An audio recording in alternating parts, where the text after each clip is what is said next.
ভানগড় ভারতের সবচেয়ে ভয়ঙ্কর জায়গা।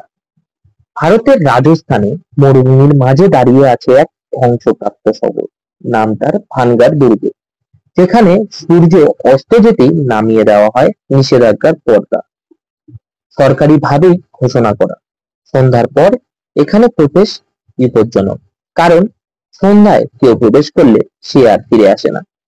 শোনা গেছে এক তান্ত্রিক ভালোবাসত রাজকুমারী রত্নাবতীকে, কিন্তু রাজকুমারী তার জাদু ভেঙে দিলে মৃত্যুর আগে অভিশাপ দেয় সে, এই নগর কখনো গড়ে উঠবে না, সবাই ধ্বংস হবে।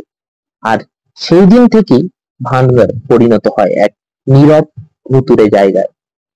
লোকজন বলে রাতে দুর্গে শোনা যায় অদ্ভুত কান্নার ধ্বনি, দেখা যায় ছায়ামূর্তি, মোবাইল ক্যামেরা হঠাৎ বন্ধ হয়ে যায়, কেউ কেউ হারিয়ে যায় সময় হিসাবে।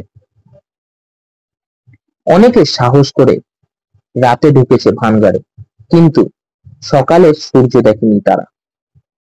এই জায়গা কি সত্যি ভৌতিক, নাকি কেবল অভিশাপের গল্পে মোড়া এক ইতিহাস? ভানগড় এখনো দাঁড়িয়ে আছে, অপেক্ষা করছে আরেকটি সাহসী আগন্তুকের। ভিডিওটি ভালো লাগলে লাইক এবং শেয়ার করুন। কি ধরনের গল্প আপনারা শুনতে চান কমেন্টে জানান।